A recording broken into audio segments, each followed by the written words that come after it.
بسم اللہ الرحمن الرحیم۔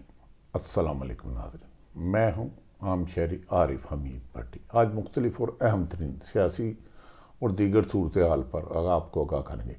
ناظرین، سابق وزیر اعظم عمران خان کے آج کے لانگ مارچ پنڈی میں جلسے میں حکومت کی کانپیں ٹانگنے لگی، حکومت گھبراہٹ کا شکار ہو گئی۔ عمران خان کے پرامن احتجاج کی اجازت نہ دے کر حکومتی اتحادوں نے جمہوریت دشمنی پالیسیوں کا آغاز کر دیا۔ دوسری طرف عمران خان کی حکومت ہونے کے باوجود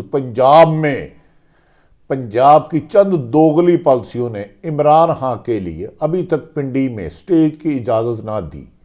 اور مشکلات کران ہونے لگی۔ لگتا ہے کہ عمران خان کے کچھ ساتھی عمران خان کو ڈچ کر رہے ہیں۔ دوسری طرف آج ڈاکٹروں کے ٹیسٹ کے بعد عمران خان قاتلانہ حملے کے بعد زخمی ہونے کے باوجود حکومت کے لیے کئی گنا زیادہ خطرناک، بہادر اور اعتماد کا اظہار کر رہے ہیں۔ انہوں نے کہا، کل حکومت جتنی چاہے رکاوٹیں کھڑی کر لے، کبھی میرے ہیلی کاپٹر کو اسلام آباد میں لینڈ کرنے کی اجازت نہیں دی جا رہی، کبھی جلسے میں رکاوٹ ڈالی جا رہی ہے، لیکن میں پاکستان کی عوام کی حقیقی آزادی کے لیے امپورٹڈ حکومت کے مسلط 13 جماعتوں کو کل ایک ہی بال سے ناک آؤٹ کروں گا۔ انہوں نے کہا، میرے دور میں میرے خلاف 3-4 لانگ مارچ آئے، سینکڑوں جلسے ہوئے، مگر میں نے کسی کی بھی رکاوٹ نہیں ڈالی، لیکن موجودہ 13 جماعتوں کی حکمران نے آج عمران خان کے عمران خان کا خوف موجودہ حکمرانوں کے چہروں سے عیاں ہو رہا ہے۔ آج وزیر داخلہ محترم رانا ثناء اللہ صاحب نے پریس کانفرنس کرتے ہوئے کہا کہ عمران خان کی زندگی کو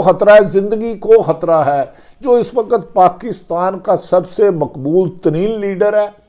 جس پر سینکڑوں دفعہ لانگ مارچ اور عمران خان کے احتجاج کا جلسوں کو خون میں بدلنے کی لیکن لوگ جوک در جوک فیملیوں کے ساتھ آتے رہے۔ عمران خان نے تمام خطرات کو نہ صرف نامکام بنایا بلکہ عوام کو لے کر عوام میں رہے۔ 75 سے زیادہ جلسے کرنے والے عمران خان نے حکومت کو گھٹنے ٹیکنے پر مجبور کر دیا، اور حکومت سوچ رہی ہے کہ اگر جلد الیکشن نہ کرائے تو لوگوں کا میں موجودہ امپورٹڈ حکمرانوں کا جانا مشکل ہو جائے گا۔ ادھر وزیر اعظم پاکستان ملک میں معاشی تباہی کے دہانے پہ کھڑا ہو چکا ہے، سیاسی عدم استحکام سخت خطرناک موڑ پر آ چکا ہے، لیکن وزیر اعظم کے بیرون ملک کے دورے ہی ختم نہیں ہو رہے، جبکہ ابھی تک ایک پینی بھی بیرون ملک سے نہیں ملی، جس کی وجہ سے پاکستان کی اکانومی روز بروز زمین بوز ہوتی جا رہی ہے، یہاں تک کہ خدا نہ خواستہ اللہ نہ کرے روز بروز ڈیفالٹ ہونے کے چانس بڑھتے جا رہے ہیں۔ اس موقع پر آج عمران خان نے واشگاف لفظوں میں کہا کہ میں اچھی خاصی حکومت چلا رہا تھا،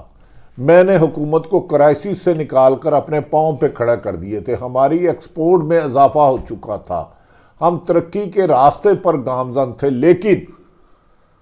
میں نے موجودہ حکومت کے سہولت کاروں کو کہا اس امریکہ رجیم سازش کو ناکام بناؤ، مگر انہوں نے ان سہولت کاروں نے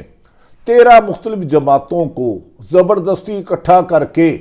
عمران خان کی حکومت کے خاتمے کے لیے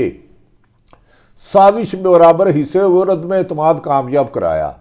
جس کے بعد آج 7 ماہ سے پاکستان تاریخ کی بدترین معاشی بدحالی کا شکار ہو چکا ہے۔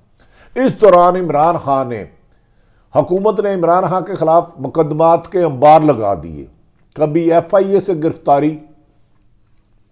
کبھی نیب کے نوٹس، کبھی دہشت گردی کے مقدمات، یہاں تک بھی ان کی ہوس نہیں بنی اور عمران خان خوف زدہ نہیں ہوئے تو قاتلانہ حملہ کرا دیا گیا۔ عمران خان کے مطابق ان پر قاتلانہ حملہ بھی کروایا گیا وزیر آباد میں، جس پر انہوں نے نامزد ملزمان کے نام دیے اور ابھی تک پرچے درج نہیں ہوئے۔ ناظرین، عمران خان ان کا خیال تھا کہ ان پر جب وزیر آباد میں قاتلانہ حملہ کرایا جائے گا اور خدا نہ خواستہ اگر وہ جان سے چلے جاتے ہیں تو تحریک انصاف ٹوٹ جائے گی۔ عمران خان زخمی ہونے کے بعد پہلے سے زیادہ حکومت کے لیے خطرناک ہو گئے، اور ایمبولینس میں بیٹھتے ہوئے جب انہیں فرسٹ ایڈ کے لیے لاہور لایا جا رہا تھا، انہوں نے وکٹری ہاتھ کر کے اپنی قوم کو بتایا کہ جن کے عوام میں شعور پیدا ہو، ان کے لیڈر ان کے لیے قربانیاں دیتے ہیں، ملک سے لندن فرار نہیں ہوتے۔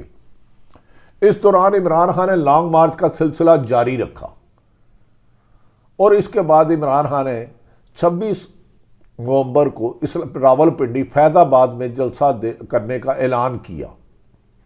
اس پر بظاہر ان کی حکومت پنجاب میں ان کے اتحادی کاف لیگ نام کی کوئی جماعت ہے جو ان کی حمایتی ہے۔ ناظرین، وہ ابھی تک عمران خان کو جلسے کی اجازت ڈی سی ان کا متحد ہونے کے باوجود 10 دفعہ بدل چکا ہے۔ اسد عمر نے واشگاف لفظوں میں کہا ہے کہ جی ایچ کیو نے عمران خان کے جہاز کے لینڈ کرنے کی اجازت دے دی ہیلی کاپٹر کی، مگر ڈی سی پنڈی نے 56 شکے رکھ کے شکایت لگا دی۔ انہوں نے کہا اگر عمران خان کی زندگی کو کوئی خطرہ ہوا وفاقی حکومت اس کی ذمہ دار ہوگی۔ ناظرین، ماضی میں آج تک سیاست میں کبھی ایسا نہیں ہوا کہ کسی ایک سیاسی جماعت کو احتجاج، پرامن احتجاج جلسے کے میں اتنی رکاوٹیں ڈالی جب 5 دفعہ پنڈی انتظامیہ نے عمران خان کی جلسے گاہ کا مقام کو، جگہ کو تبدیل کیا، کبھی اس جگہ نہیں کرنا، کبھی اس جگہ نہیں کرنا، اور جان کے آج وزیر داخلہ نے رانا ثناءاللہ نے طویل پریس کانفرنس کی اور انہوں نے کہا عمران خان کی زندگی کو خطرہ ہے، انہیں تھریٹ ہے، انہیں اپنی زندگی محفوظ ہے۔ تو بھائی، اگر آپ نے صرف لوگوں کو خطرے کی اطلاع دینی ہے تو آپ نے حفاظت کس کی کرنی ہے؟ عمران خان اس ملک کا سابق وزیر اعظم ہے اور پاکستان کی سب سے بڑی جماعت کا مقبول ترین لیڈر ہے۔ اگر اس کی زندگی کو کچھ ہوا تو فواد چودھری اور اسد عمر نے کہا اس کے ذمہ دار قاتل موجودہ حکمران ہوں گے۔ یاد رکھیں کہ عمران خان اپنے آپ پر قاتلانہ حملے کا شہباز شریف اور ثناء اللہ سمیت ایک اہم شخصیت کو ملزم قرار دے چکا جس کی ایف آئی آر نہیں ہوئی۔ اب عمران خان کے جلسے میں پہنچنے میں صبح وہ ہیلی کاپٹر پہ اسلام آباد پہنچیں گے، جس پر اسلام آباد انتظامیہ جان بوجھ کر اس میں رکاوٹ کھڑی کر رہی ہے کہ خدا نہ خواستہ عمران خان کی ہیلی کاپٹر لینڈنگ وہاں ہو جہاں ان کی زندگی کو خطرہ ہے۔ جبکہ راولپنڈی فیض آباد میں جب سٹیج لگا دیا گیا تو 4 مرتبہ انتظامیہ نے ان کی جگہ تبدیل کی، جبکہ پنجاب حکومت بظاہر عمران خان کے اتحادی ساتھ ہیں۔ عمران خان کی اصل حکومت ہے کاف لیگ کی، تو چونگے میں صرف 6 سیٹیں ہیں،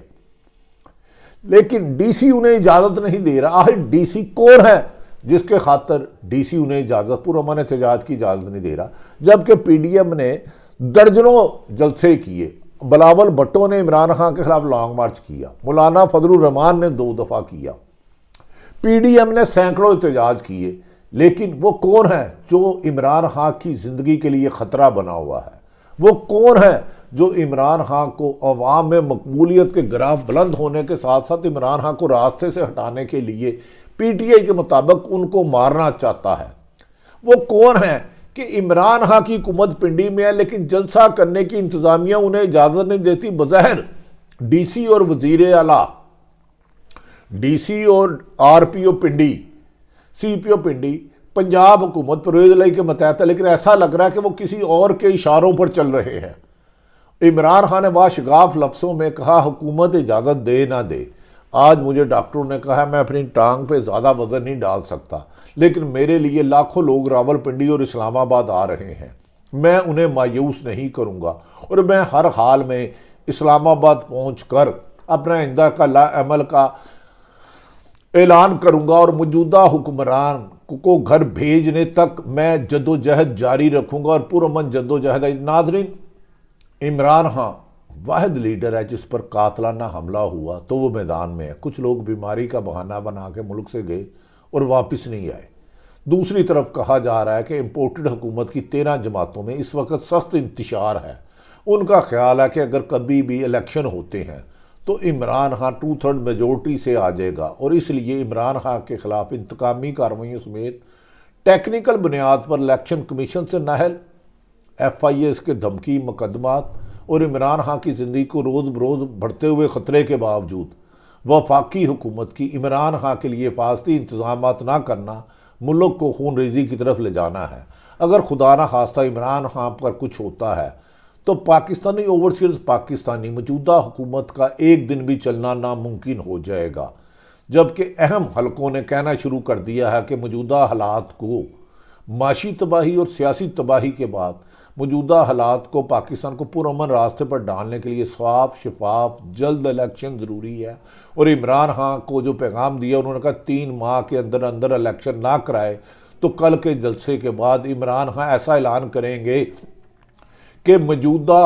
امپورٹڈ حکمران 11 جماعتوں پر مسلسل ملک سے فرار کے علاوہ ان کے پاس کوئی حل نہیں رہے گا، جبکہ پیپلز پارٹی اور مسلم لیگ نون عمران خان پر روزانہ الزام تراشیاں کرتی، جتنا الزام تراشیاں عمران خان کے خلاف کر رہی ہیں اتنی ہی عمران خان کی مقبولیت میں روز بروز اضافہ ہوتا جا رہا، اور لوگ بے تحاشا عمران خان کے ایک نعرے پر ایک وقت میں پاکستان کے ہر شہر سے باہر نکل کر امپورٹڈ حکومت مرزا آباد وزیر اعظم عمران خان کے نعرے لگا رہے ہیں۔ موجودہ حکمرانوں نے اگر ہوش کے ناخن نہ لیے اور عمران خان کو طاقت سے راستے سے ہٹانے کی کوشش کی تو موجودہ حکمرانوں کا وجود خطرے میں نظر آ رہا ہے اور پاکستان کے حالات بگڑیں گے۔ ملک کی بہتری کے لیے ہے کہ فوری طور پر جلد ساز شفاف الیکشن کرائے جائیں اور عوام کی منتخب نمائندہ آ کر عوام کی بہتری کے لیے اقدامات کریں۔ پاکستان زندہ باد۔